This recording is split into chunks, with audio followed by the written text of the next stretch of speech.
নমস্কার। আজকের অনুষ্ঠানে প্রত্যেক দর্শককে স্বাগত জানাচ্ছি। যে টপিক নিয়ে আজকে আলোচনা করব সেটা হচ্ছে আগামী 30 এবং 1 তারিখের জাংছারে যে বছরের প্রথম সূর্যগ্রহণ সংগঠিত হতে চলেছে তার উপরে আমাদের ব্যক্তিগত জীবন বা এন্টায়ার জনমানুষ আর কি বলা যেতে পারে, এবং সমগ্র পৃথিবীর ওপরে কি এফেক্ট দিতে চলেছে, পজিটিভ নেগেটিভ বোথ, তার উপর একটা অত্যন্ত সংক্ষিপ্ত আলোচনা। বহু মানুষের বহুদিন থেকে প্রশ্ন আসছিল, তো আজকে আমি রেকর্ড করছি। তো আশা করছি খুব দ্রুতই আপনারা পেয়ে যাবেন ভিডিওটা। তো আলোচনা শুরুর একদম প্রাককালে দু একটা কথা বলে দিই গ্রহণ সম্পর্কে, যে একদম বাচ্চাদের পড়ানো হয় ক্লাস মোটামুটি 6 থেকে 8 পর্যন্ত ক্লাসে। সেটা হচ্ছে গ্রহণ কিভাবে সংগঠিত হয়। আপনাদের বহুবার বলেছি যে প্রত্যেক অমাবস্যায় সূর্যগ্রহণ এবং প্রত্যেক পূর্ণিমায় চন্দ্রগ্রহণ এই কারণেই হয় না, কারণ সূর্য, চন্দ্র এবং পৃথিবী তিনজনে এক তলে থাকে না, তাদের মধ্যে 5 ডিগ্রির ডিফারেন্স থাকে, না হলে প্রত্যেক অমাবস্যা পূর্ণিমাতেই গ্রহণ হতো। এবার রাহু এবং কেতুকে আমরা যখন গ্রাফিক্যাল রিপ্রেজেন্টেশন করি, অর্থাৎ যখন আমরা 3 ডিমেনশনাল কোনো স্পেসের মধ্যে বর্ণনা করি, তখন আমাদের সূর্যের চারিদিকে যে উপবৃত্তাকার কক্ষপথে পৃথিবী পরিভ্রমণ করছে, যে পরিভ্রমণ করতে তার প্রায় 365 দিন সময় লাগে, সেরকম পৃথিবীরকে কেন্দ্র করে আমাদের চন্দ্রমা প্রদক্ষিণ করছে, যার মোটামুটি 29 দিন সময় লাগে একবার ঘুরে আসতে পৃথিবীকে চারপাশে। তো আমরা যদি একটা ইমাজিনেটিভ লাইন টেনে নিই, যে ইমাজিনেটিভ লাইনটা পৃথিবীর ওপর অংশে যেখানে কাট অফ হয় সেই অংশটিকে রাহু বলে, এবং যেখানে নিচের অংশে কাট অফ হয় সেই অংশে কেতু বলে। যখন গ্রহণ সংগঠিত হয়, বিশেষ করে সূর্যগ্রহণ, তখন সূর্য এবং পৃথিবীর মধ্যেখানে চন্দ্রমা এসে পড়ে। এবার চন্দ্রমা ডিস্টেন্সটা খুব মন দিয়ে বুঝবেন। পৃথিবী থেকে চাঁদের যে দূরত্ব সেটা মোটামুটি আপনারা জানেন যে 8 মিনিট 20 সেকেন্ডের মতো আলো আসতে লাগে। তো প্রত্যেক সেকেন্ডে 3 লক্ষ কিলোমিটার করে আলো যায়। তো সেই হিসাবে গুণ করলে একটা হিউজ সংখ্যা বেরোয়।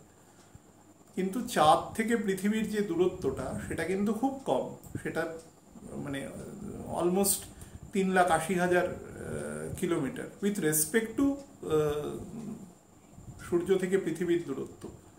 তার ফলে কি হয়, এবং চন্দ্রমার সাইজ যেহেতু পৃথিবীর থেকে অনেকটাই ছোট, ফলে যখন একটা ছায়া পড়ে, এই যে আমি হাত নাড়াচ্ছি, মনে করুন আমার পেছনে একটা লাইট আছে, আমার এই হাতের ছায়াটা কোথাও তো পড়ছে পেছনে, হয়তো দেখা যাচ্ছে না, বা আমার জামার উপরে পড়ছে।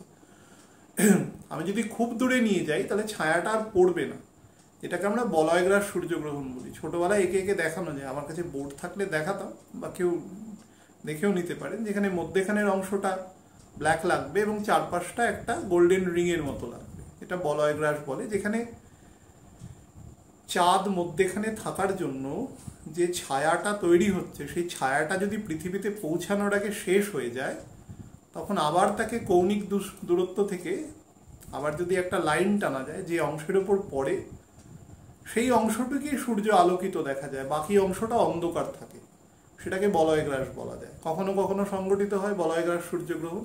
এগুলো সংগঠিত এই কারণেই হয়, আমাকে বহু মানুষ প্রশ্ন করেছিল, আপনি এরকম বলেন পৃথিবী দুটো অংশে মানে সূর্য দুটো অংশে অবস্থান করে। এই কারণেই অবস্থান করে, কারণ পৃথিবী সূর্যের চারদিকে যেভাবে পরিভ্রমণ করছে সেটা উপবৃত্তাকার কক্ষপথ। একটা উপবৃত্তের দুটো কেন্দ্র থাকে। অ্যাকচুয়ালি তো কেন্দ্র সূর্য তো আর ধরে নিচ্ছি আমরা কিছুক্ষণের জন্য আলোচনায়, সেটা ফিক্সড আছে। অ্যাকচুয়ালি তো ফিক্সড নয়, সূর্য অন্য একটা বড় নক্ষত্রের চারপাশে তার পুরো পরিবার নিয়ে ঘুরছে। তো আমরা যদি ধরে নিই আলোচনার স্বার্থে যে সূর্য ফিক্সড আছে এবং পৃথিবী তার চারপাশে ঘুরছে, তাহলে সবসময় ডিস্টেন্সটা সমান থাকে না পৃথিবী থেকে। কখনো হয়ে যায় 14,70,00,000 কিলোমিটার, কখনো হয়ে যায় 15,20,00,000 কিলোমিটার। ডিস্টেন্সটা রেইজ করে, বাড়ে কমে। তো সেই অনুসারে চাঁদের ছায়াটাও কম বেশি হয় পৃথিবীর উপরে গ্রহণ সংগঠিত হওয়ার সময়, বিশেষ করে সূর্যগ্রহণ। তা সেই সময় কখনো আংশিক, কখনো অতি আংশিক, কখনো বলয় গ্রাস, কখনো খণ্ডগ্রাস, বিভিন্ন রকম নাম দেওয়া হয়েছে এই বৃত্তাকার নয় বলে। এটা কমন সেন্স। যারা প্রশ্ন করেন তারা একটু আমাকে প্রশ্ন করার আগে নিজেদের প্রশ্ন করুন। ইরেসপন্সিবল মানুষের প্রথম কাজ হচ্ছে সে যে কোনো দায়িত্ব অন্যের ঘাড়ে চাপিয়ে দেয়। এটা প্রথম কাজ। মানে প্রশ্নটা নিয়েও নিজে ভাববে না কখনো। খুব কড়া কথা বলছি, কিন্তু বাস্তব কথা বলছি। ভাবুন নিজে। আমার কাজ নয় আপনার ভাবনার রেজলিউশন করে দেওয়া। আপনাকে নিজেকেও ভাবতে ভেবে যদি একান্ত মানে আপনি না পারেন তখন আমি বলে দেব। এটা হচ্ছে ব্যাপার। ক্লাস 7-8 বাচ্চারাও জানে, এগুলো সবাই জানে। এটা হচ্ছে সিলেস্টেরিয়াল ফেনোমেনন। অ্যাস্ট্রোলজিক্যালি আমরা যেটা বলি সেটা হচ্ছে যখন রাহু বা কেতু একটা ঘরে অ্যাক্সিসের মধ্যে 1.5 বছর টেন্টেটিভলি তারা অবস্থান করে। তো রবি প্রত্যেক বছরে সে 12টা ঘর অতিক্রম করবে। তো বছরের এমন 2টো মাস থাকবে যেই মাসে একবার সে রাহুকে এবং তার ঠিক 180 ডিগ্রি দূরত্বে বা 6 মাস পরে সে কেতুকে প্রদক্ষিণ করবে। যখন সে প্রদক্ষিণ করবে তখন তার সাথে যখন চন্দ্র অবস্থান করবে, অর্থাৎ আইদার চন্দ্র রাহু সূর্য অথবা চন্দ্র কেতু সূর্য যখন অবস্থান করবে তখন হবে সূর্যগ্রহণ। আর যখন চন্দ্র বিপরীত দিকে অবস্থান করবে, অর্থাৎ সূর্য রাহু বা সূর্য কেতু এবং তার সমসপ্তমে চন্দ্র থাকবে, তখন হবে চন্দ্রগ্রহণ। এই হচ্ছে ন্যাচারাল ফেনোমেনন।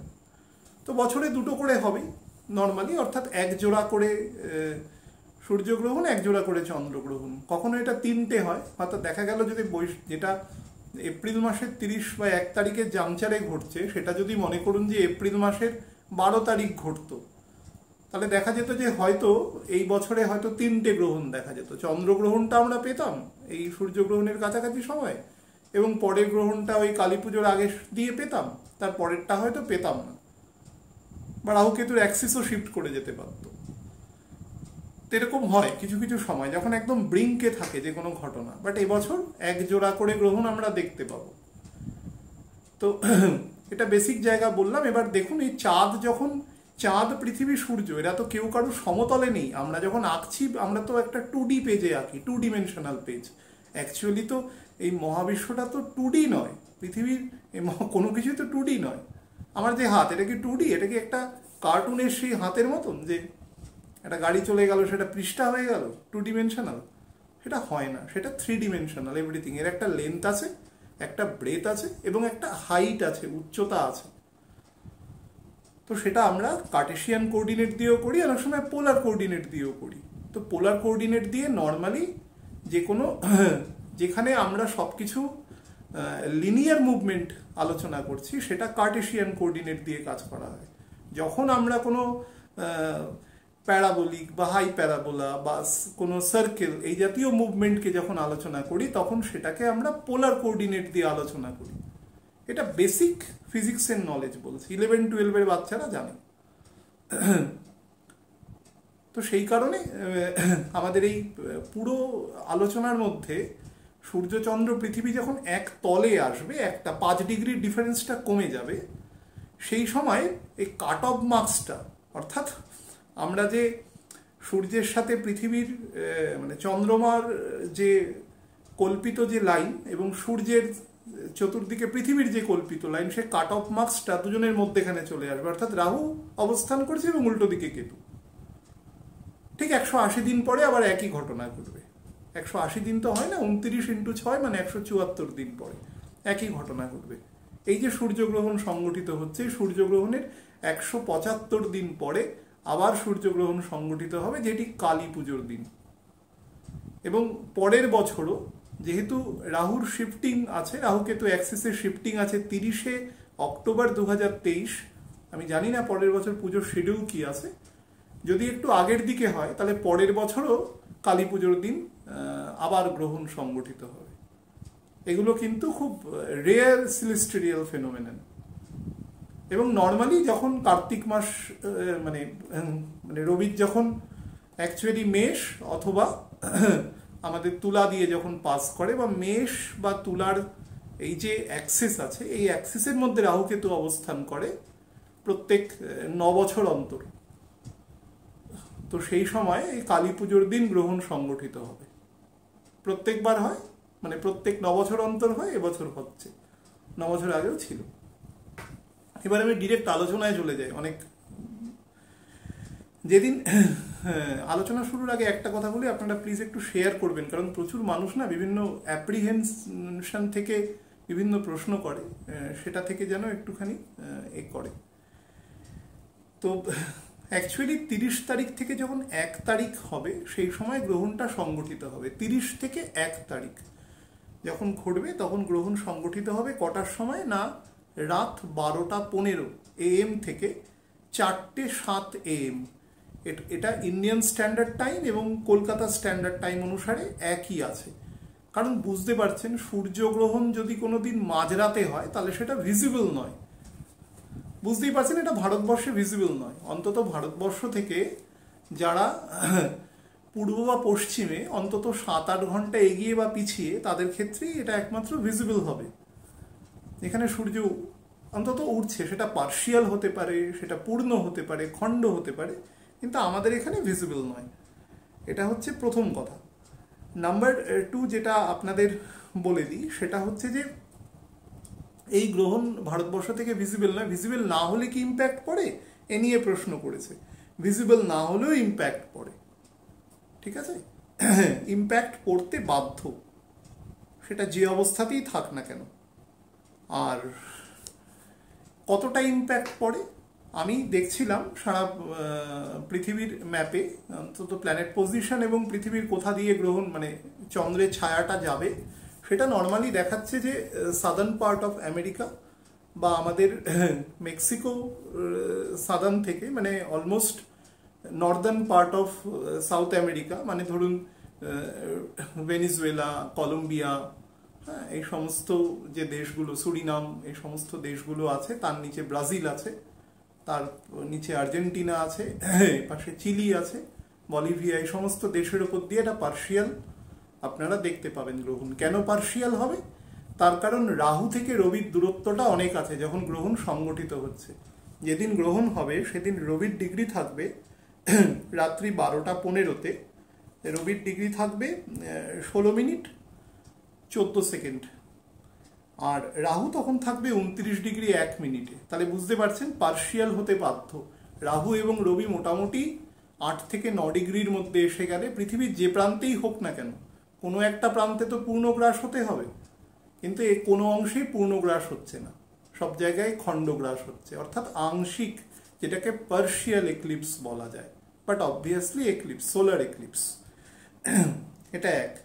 নাম্বার 2, আর কোথায় হতে পারে সেটা হচ্ছে সাউথ আমেরিকা বললাম, আমাদের প্রশান্ত মহাসাগরীয় অঞ্চলের যে সাদার্ন পার্টের যে দ্বীপপুঞ্জগুলো রয়েছে, যেমন জাভা আছে, হ্যাঁ, সুমাত্রা আছে, সমস্ত দেশ, আমাদের গ্রেট ব্যারিয়ার রিফ যেখানে আছে, নর্থ ইস্টার্ন অস্ট্রেলিয়া, হ্যাঁ, বা অস্ট্রেলিয়ার নিচে তাসমানিয়া আছে, অস্ট্রেলিয়ার পূর্ব দিকে আমাদের নিউজিল্যান্ড আছে, এই সমস্ত দেশের ওপর দিয়ে আংশিক গ্রহণের প্রকোপটা থাকবে।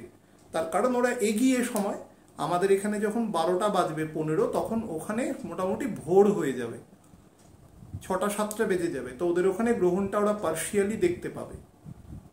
আমাদের থেকে যারা পশ্চিম দিকে আছে, ইন্টারন্যাশনাল ডেডলাইনটা তৈরি হয়েছে বেরিং প্রণালীর ওপর দিয়ে, অর্থাৎ যেখানে আমেরিকা যুক্তরাষ্ট্র এবং রাশিয়ার মধ্যে একটা ছোট্ট স্ট্রেট আছে, সেই স্ট্রেটের ওখান দিয়ে আমাদের ইন্টারন্যাশনাল ডেডলাইন ক্রস হয়েছে। যার পূর্ব দিকে যদি যান আপনাকে একদিন বাড়িয়ে দিতে হবে, পশ্চিম দিকে আসলে একদিন কমিয়ে দিতে হবে। ক্লাস 9-10-এ অঙ্ক করাতো, ভূগোলের অঙ্ক, যারা করেছেন তারা জানেন। আমার কথা যাদের জটিল মনে হচ্ছে তারা এইসব কথাগুলো শুনবেন না, শুধু এফেক্টটা শুনবেন। তো এটা হচ্ছে বেসিক জায়গা।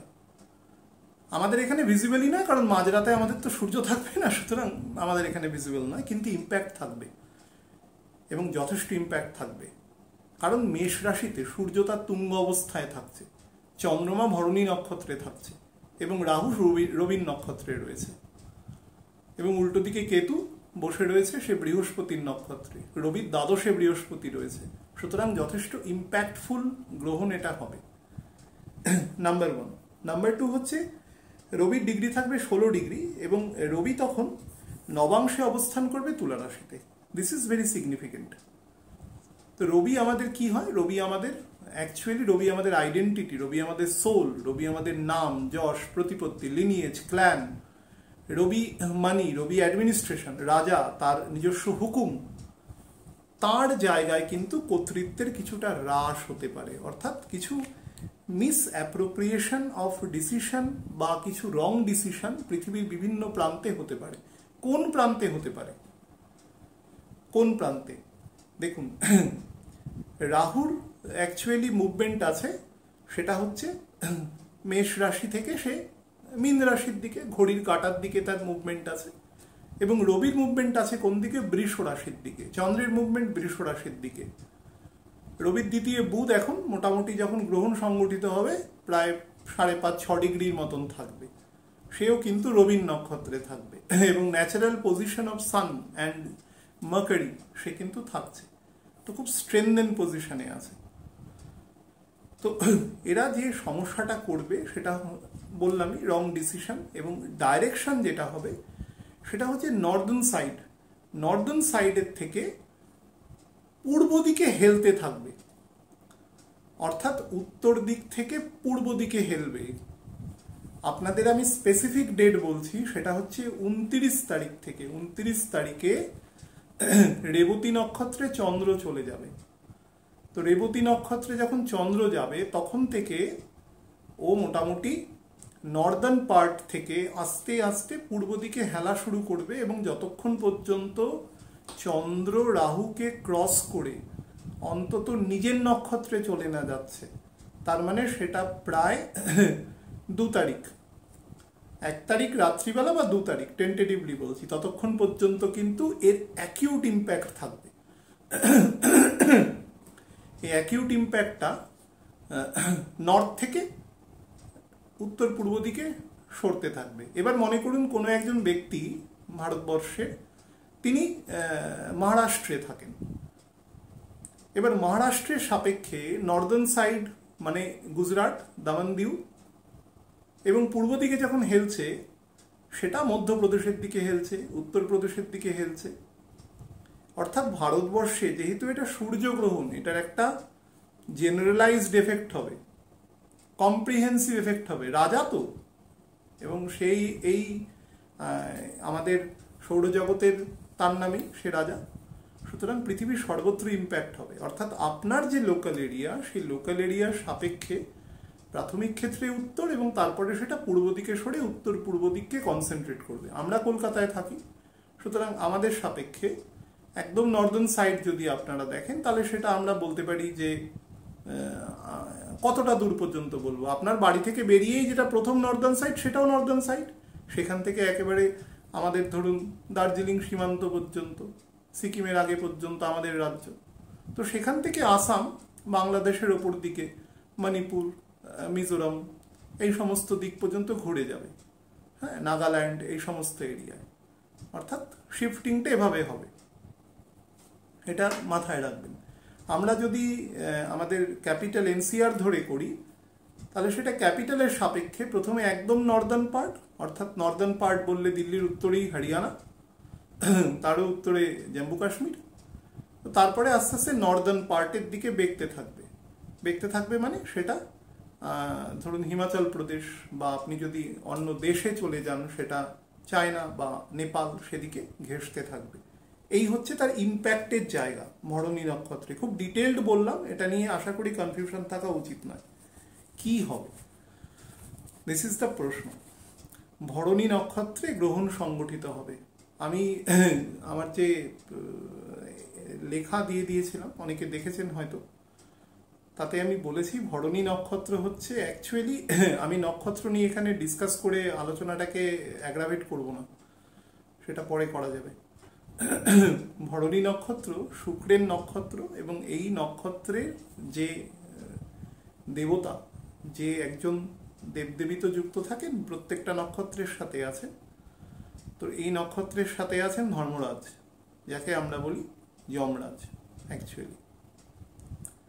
এবং এখানে অনেক রকম আমাদের শাস্ত্রীয় কিছু ব্যাপার আছে, যেগুলো অত ডিটেলে না গিয়ে আপনাদের বলছি। সেটা হচ্ছে ভরণী নক্ষত্রের সাথে শনির একটু সম্পর্কের ক্ষেত্রে বৈরিতা আছে, রিলেশনশিপে বৈরিতা আছে।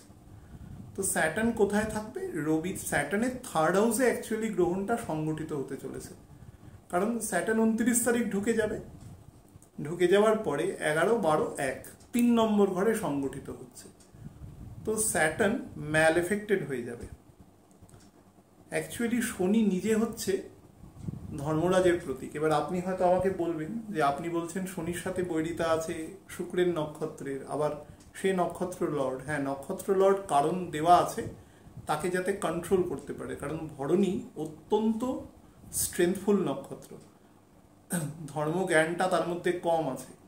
সেই ধর্মজ্ঞানটা যাতে তার মধ্যে প্রপারলি জাস্টিফাইডভাবে থাকে, সে যাতে সমাজের মধ্যে এমন কোনো বিশৃঙ্খলা বা উশৃঙ্খলা সৃষ্টি না করতে পারে, তার জন্য তাকে কন্ট্রোলিং অথরিটি দেওয়া আছে। গাড়িতে যেরকম একটা ক্লাচ থাকে, ব্রেক থাকে, সেরকম এখানে ব্যবস্থা পরমেশ্বর করে দিয়েছেন ধর্মরাজকে এখানে দিয়ে।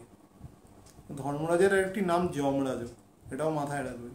তিনি কিন্তু আমাদের পরম ভগবান, তাকে যে দায়িত্ব দিয়েছেন তিনি প্রাণ হরণ করেন। তো সেই হিসেবে প্রাণ হরণ করার মতন এত ভয়াবহ কিছু নেই। গ্রহণ একটা স্বাভাবিক ব্যাপার, সেটা নিয়ে এত চিন্তা করার কিছু নেই। প্রত্যেক বছর হয়, সারা জীবন হয়ে এসছে, যতদিন আমাদের এই সৌরজগৎ আছে ততদিন পর্যন্ত হতে থাকবে। কিন্তু কি হয় যেটা, সেটা হচ্ছে যে এই নক্ষত্রের যতক্ষণ পর্যন্ত গ্রহণ সংগঠিত হবে, রবি তো অ্যাকচুয়ালি গ্রহণ যখন হয়, রাহু বা কেতুর সংযোগস্থলে রবি থাকে, সেটা যে কোনো গ্রহণ হোক, আইদার চন্দ্র অথবা সূর্য, সূর্যের ক্ষেত্রে তো বেশি হবে।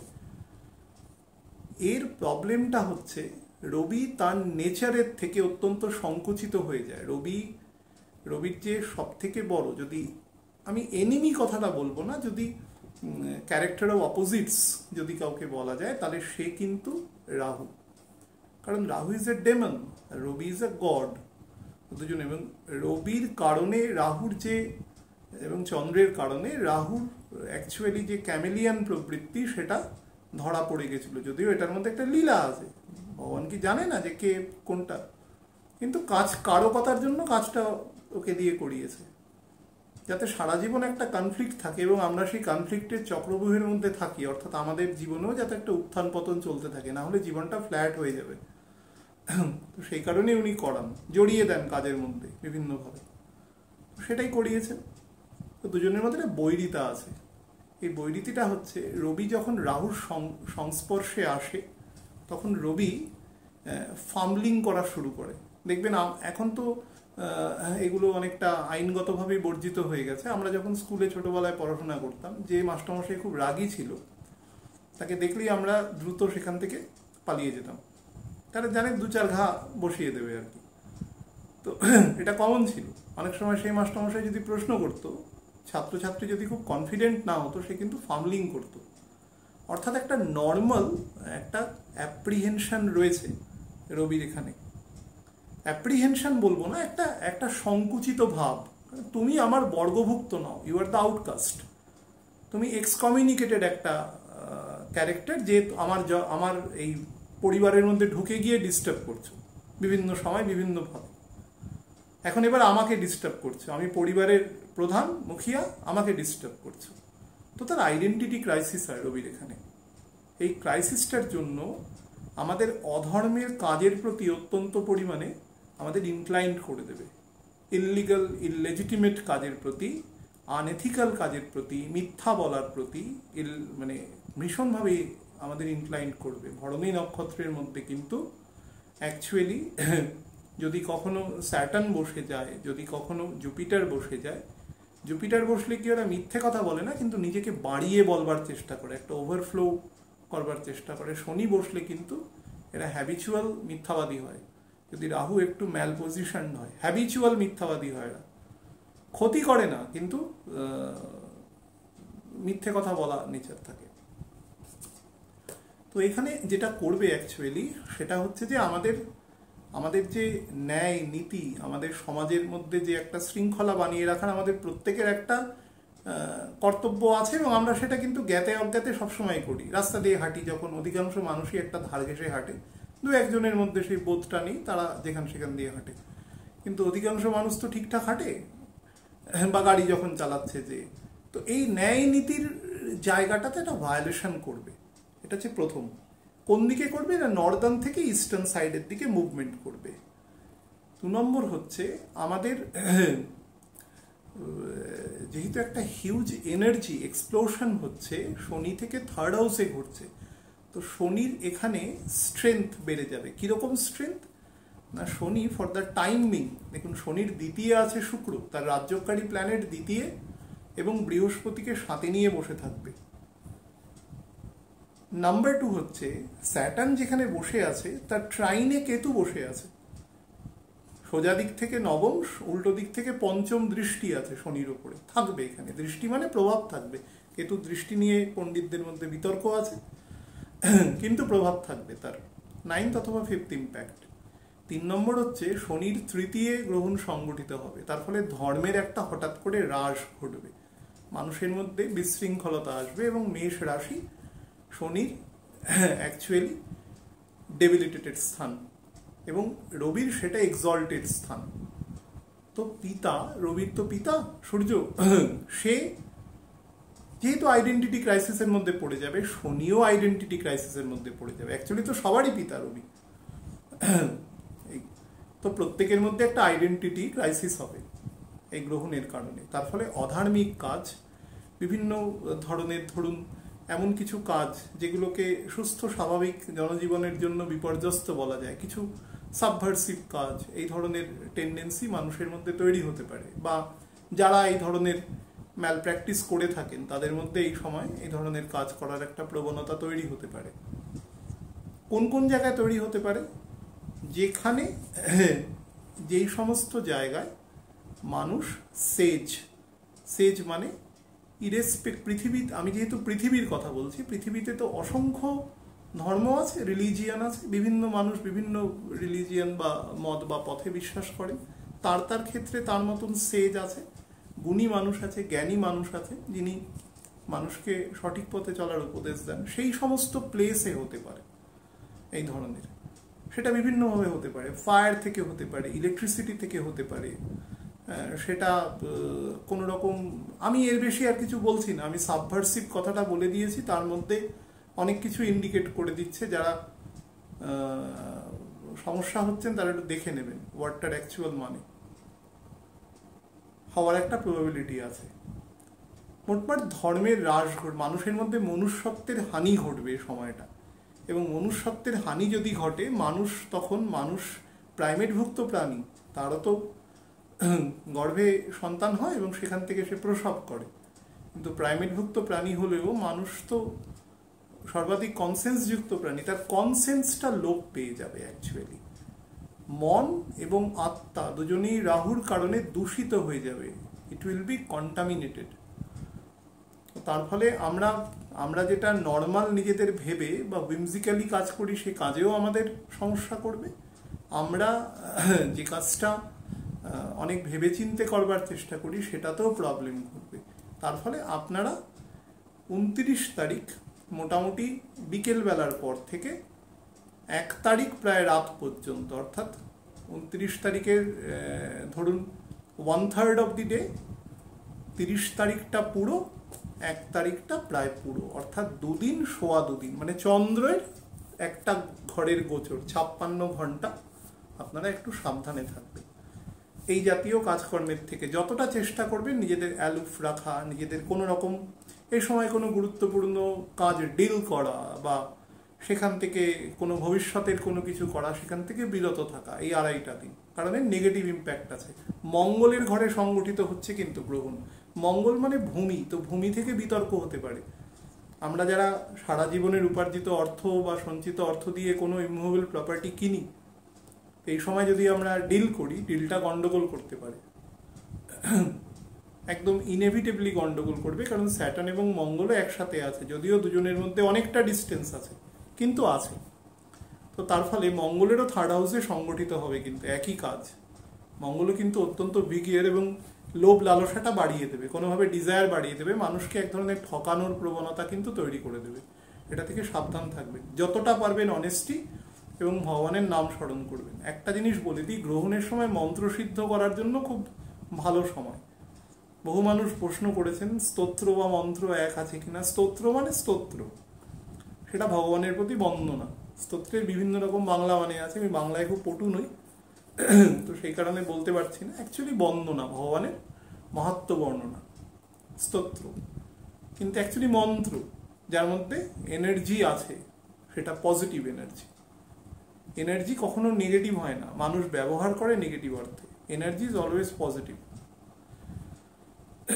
তো সেটাকে এই সময় যদি সিদ্ধ করতে চান, অর্থাৎ গ্রহণ যখন সংগঠিত হবে রাত্রি 12:15 থেকে 4:07 এই সময়টা, যদি কোনো মন্ত্র সিদ্ধ করতে চান, যে কোনো মন্ত্র হতে পারে, আপনার গুরু প্রদত্ত মন্ত্র হতে পারে, বা আপনি কোনো মন্ত্র মনে করছেন কোনো বিদ্বজ্জনের কাছ থেকে প্রপারলি জেনে আপনি যদি সিদ্ধ করতে পারেন, অর্থাৎ এই মন্ত্রের নির্দিষ্ট একটা সংখ্যা আছে, যে নাম্বারটা পর্যন্ত পাঠ করলেই মন্ত্র সিদ্ধ হয়, তাহলে এটা খুব বেস্ট টাইম হবে।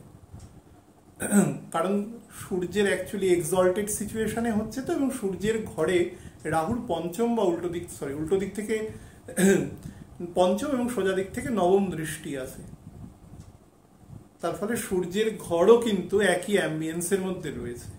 এই প্রসঙ্গে বলে দিই যে 3টে যে অ্যাসেন্ডেন্ট আছে বা 3টে রাশি, এবার কিন্তু রাশিও বলে দিচ্ছি, মাথায় রাখবেন। অর্থাৎ যাদের মেষ লগ্ন মেষ রাশি, সিংহ লগ্ন সিংহ রাশি, ধনু লগ্ন ধনু রাশি, যে 3টে ঘরে রাহুর দৃষ্টি আছে একদম, তার পঞ্চম সপ্তম এবং নবম এবং তুলা রাশি, অবভিয়াসলি কেতু তো সেখানে রয়েছে, এবং রাহু যেখানে অলরেডি নিজে বসে রয়েছে। এই যে 4টে রাশি বা লগ্নের যে সমস্ত জাতক জাতিকা আছেন, 4টেই চর রাশি, তারা কিন্তু একটু বেশি সাবধানে থাকবেন।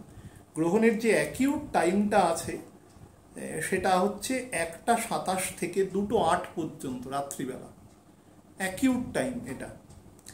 এই টাইমটাতে আমি দেখেছি, এই টাইমটাতে অ্যাকচুয়ালি ক্যাপ্রিকর্ন লগ্ন আসছে, শুক্র এই সময় ক্যাপ্রিকর্নে উদিত হচ্ছে।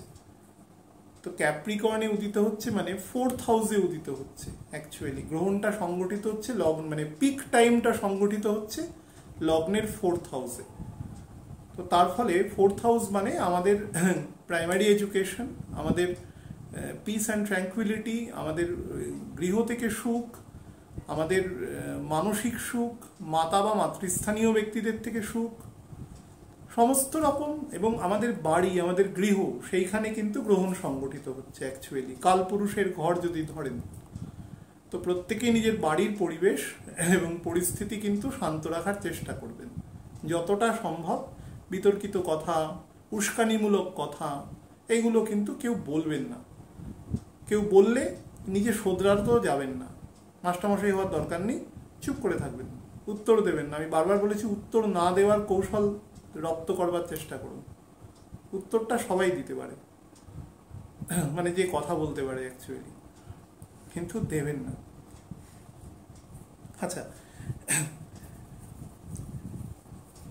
যে জায়গাগুলোতে বেসিক্যালি অ্যাকিউটলি এফেক্ট করবে, সেগুলো হচ্ছে পাবলিক অ্যাডমিনিস্ট্রেশনের জায়গা, আমাদের হাউস যেটা বললাম গৃহ, বিশেষ করে যাদের বাড়ি মাটি লাগোয়া, অর্থাৎ যারা গ্রাউন্ড ফ্লোরে থাকেন বা 1 স্টোরেড কোনো বিল্ডিংয়ে থাকেন, তাদের ক্ষেত্রে।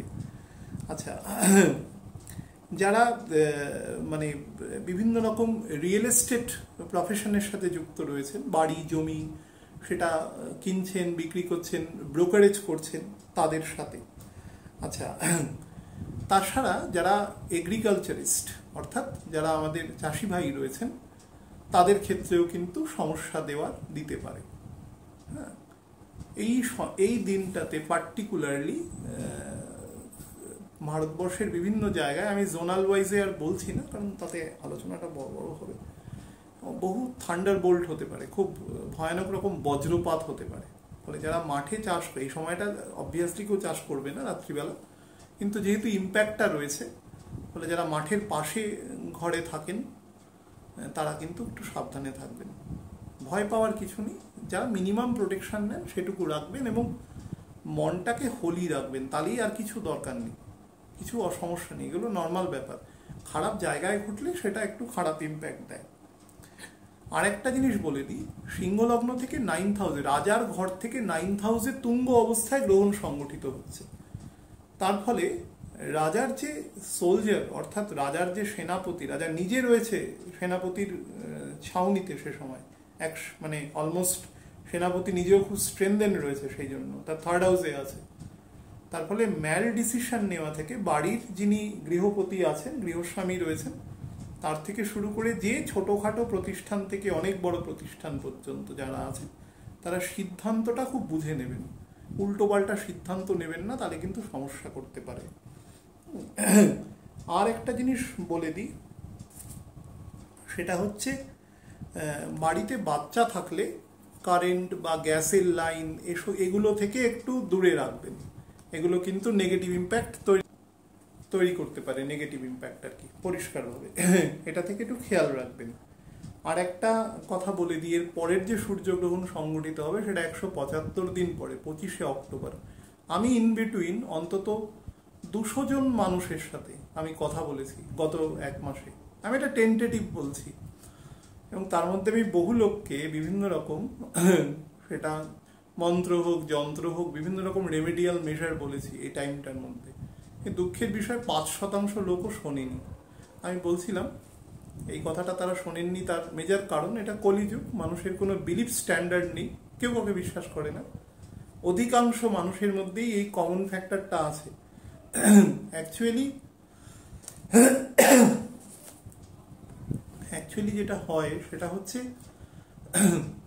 যখন কোনো প্রবলেম হয় তখনই মানুষ অ্যাস্ট্রোলজারের সাথে যোগাযোগ করে। অ্যাস্ট্রোলজারের সাথে মানুষের জন্মানোর সময় থেকে, অর্থাৎ জন্মানোর 6 দিন থেকে 21 দিনের মধ্যে তার বার্থ চার্ট অ্যাকচুয়ালি তৈরি করা উচিত। ওই সময় তার পামটা দেখা যায় না অ্যাকচুয়ালি। যারা অভিজ্ঞ অ্যাস্ট্রোলজার আছেন তারা পামটা ছাড়াই একটা টেন্টেটিভ হরোস্কোপ তৈরি করে দেবেন, এবং তৈরি করার পরে বাচ্চার বয়স যখন 12 বছর ক্রস করে যাবে, তারপর থেকে তার পাম রিডিংয়ের সাথে তার ট্যালিটা করতে হয়, এবং এটা প্রত্যেক বছর একটা নিয়ম মেনে করতে হয়। বহু মানুষ আসে যখন কোনো সমস্যায় পড়ে, কাউকে জিজ্ঞাসা করলো, একটু মানে সেই চানাচুর খাওয়ার মতন। এটা চানাচুর খাওয়ার বিষয় নয়। আমি দায়িত্ব নিয়ে বলছি, মানুষের জীবনের সব থেকে ওয়েলফেয়ার যদি কোনো একটা বিষয় থাকতে পারে, তাহলে অ্যাস্ট্রোলজি তার মধ্যে ওয়ান অফ দি, মানে প্রথম 3টের মধ্যে একটি। আমাকে যদি কেউ বলে প্রথমটি, তাহলে আমি বলবো প্রথমটি। দায়িত্ব নিয়ে বলছি, এত বড় অনিয়ার বলছি, প্রথমটি। কারণ প্যারামিটারটা জানা দরকার, নামকরণ থেকে শুরু করা উচিত। ঠিক আছে, আমরা হরিনাম নিয়ে জীবন শুরু করি, হরিনাম দিয়ে আমাদের জীবন শেষও হয়, স্বাভাবিক ব্যাপার। নামকরণের সময় বলা রয়েছে, নামকরণ ইজ ভেরি ইম্পর্টেন্ট, কিন্তু শোনেন না, অধিকাংশ মানুষই সেটাকে ইগনোর করেন। এবার ব্যাপারটা হচ্ছে, আমি বলেছিলাম তিনি শোনেন না কারণ তার বাবা মাও কোনোদিন শোনেননি, তার বাবা মা শোনেননি কারণ তার বাবা মাও শোনেননি। এটা একটা ট্রেডিশনাল ল্যাকিউনা তৈরি হয়েছে, কিন্তু সে বিহেভ করবেন খুব কিন্তু জ্ঞানী মানুষের মতো। এটা দুর্ভাগ্যের। লাস্ট যে অংশটা আপনাদের একটা শুধু বলে দেব, যাদের বাড়ি জমিতে বা ভাই বোনের মধ্যে বিভিন্ন রকম পৈতৃক সম্পত্তি বা কোনো বোটপাট ইমুভেবল প্রপার্টি নিয়ে যদি কোনো বিবাদ থাকে, একদম স্পেসিফিক্যালি বলেছি আত্মীয়দের মধ্যে বা খুব ক্লোজ নেইবার,